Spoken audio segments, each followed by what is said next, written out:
స్వామివారి కోసం పవిత్రమైన స్థలం నమస్కారం చేస్తుంది. అక్కడ ఆయన స్వామి నివాస గృహం. స్వామి ఆ నివాస గృహంలో ఆనాడు ఒత్తిడి పనిచేస్తూ ఉండేవారు. ఈ గ్రామంలో కోడేరమ్మ జాతర చేస్తూ ఆయన స్వామి కూడా కొండ అడిగినారు గ్రామస్తులు. మీరు కొండ ఇవ్వలేదయ్యా, కోడేరమ్మ జాతర అంటున్నారు, మీరు జాతరకు రథం తయారు చేయిస్తాను తీసుకున్నారు. గిలకల బండి ఈ గ్రామంలో తల్లి మల్లారెడ్డి ఒప్పుకోలేదంట, కొండ ఇవ్వాల్సిందేనని స్వామిని అడిగినారు. అప్పుడు ఇవ్వనందుకు ఆయనకు కొన్ని ఇబ్బందులు పెట్టారు. ఆనాడు బావికి నీళ్లకు రానివ్వకుండా స్వామి ఇంత కొమ్ముతో బావిని త్రవ్వుతున్నారు. ఆయనే స్వామి గ్రామంతా వచ్చి ఇక్కడ రత్తబండ దగ్గర కూర్చోలేదు.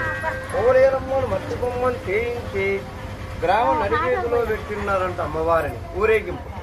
ఈ గ్రామోత్సవం తల్లి మల్లారెడ్డి ఒక అక్కడ చుట్ట వెలిగించుకునేది స్వామి చూసి, అమ్మ కోలేరి కొంచెం నిప్పు తీసుకురమ్మా, చుట్ట వెలిగించుకోని మనసొక్కు, నేనెవరైంది కూడా తెలుస్తుంది గ్రామస్తులకంటూనే స్వామి.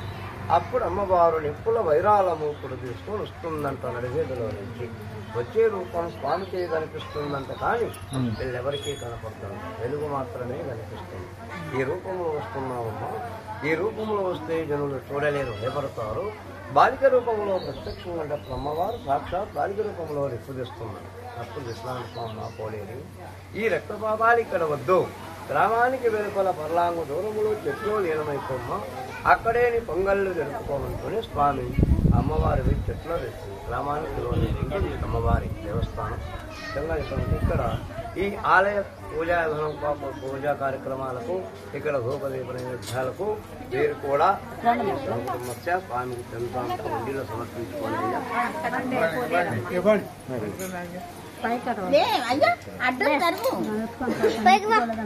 చూస్తూ పోకండి.